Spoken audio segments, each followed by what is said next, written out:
Well, the first thing he did right was come to Arizona with me. That's the biggest recruit that we've gotten to this point is getting Coach Lon here.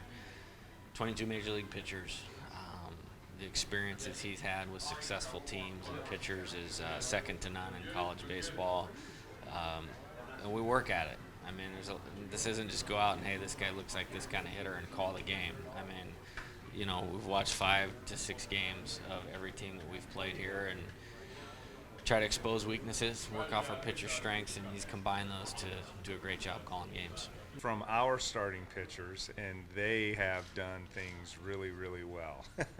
So I look, I'm not trying to be, Mr. I don't know what the word is.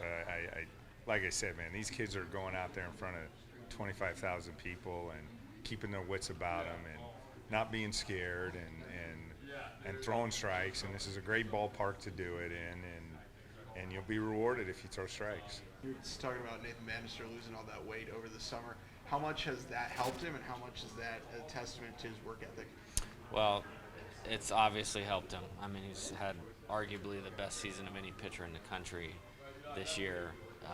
The conditioning or the change in his body has helped his athleticism, so his ability to repeat his delivery is allowing all his pitches to show up for strikes all the time. The conditioning, 2 things are in play. He can work deeper into games and have his stuff not drop off, and he can recover quicker. So if you do get an outing where there's some high pitch count, those types of things, he can bounce back, and he's done a great job of that. Are you in a position to announce him as the starter? Yeah, he's pitching tomorrow. He's pitching Yeah. tomorrow. Okay. Congratulations, Michael. It only took you 69 games to get me. So what is it about his actual stuff you think that makes him effective? I think he hides the ball really well, and I think guys don't get a good look at how it comes out. I think all 3 being able to not only just throw them for strikes, but really command them and put them where he wants them in terms of in, out, up, down, never over the plate. It just creates a lot of doubt in the hitter's mind, and it's really tough to get a good swing on guys like that. The guy just can't help himself but do all the little things right. He's about as close to perfect in his preparation every day. Back in my day when, the 49ers, which was one of my favorite football teams, were going to Super Bowls, and they talked about how not one ball hit the ground when Joe Montana in the Super Bowl preparation. Banny's kind of been that way for the whole year.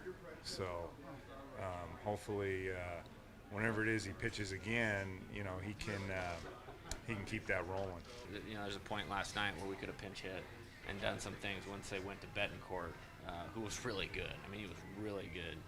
But we had our best defensive lineup, or at least the opportunity to have our best defensive lineup in the game. And with a 3-0 lead, you tend to look at it that way. And it feels like we're playing soccer. 1 run is worth 2 runs. And, it affects every decision that you make. You can't sit around and, even though we got one last night, wait for a home run or even a double for that matter. Our guys have to take tough at-bats. We have to try to get some free bases, which have been hard to come by. We have to hit the ball hard and low. We have to run the bases aggressively and take advantage of the opportunities that you get, because you don't get too many of them. And I actually like the fact that we got to play an extra game and get our hitters in there.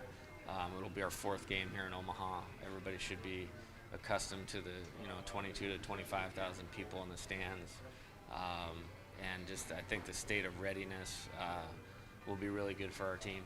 And I know they can't wait to get out there tomorrow. What is the main thing that you guys have worked on with Jared Oliva in terms of his hitting? I think, mindset. I mean, this is an elite performer in almost everything that he does. He is in the Eller Business School. He wins every strength and conditioning competition that we have. And this is a guy that really wants to be successful.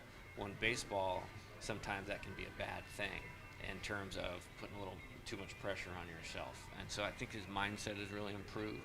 I think, he's always had the tools. I think he needs game experience behind him. You're talking about a guy that didn't play a lot of high school baseball. And, it takes time to get good. And development happens at different times. And I'm really glad some of his development is starting to happen right now.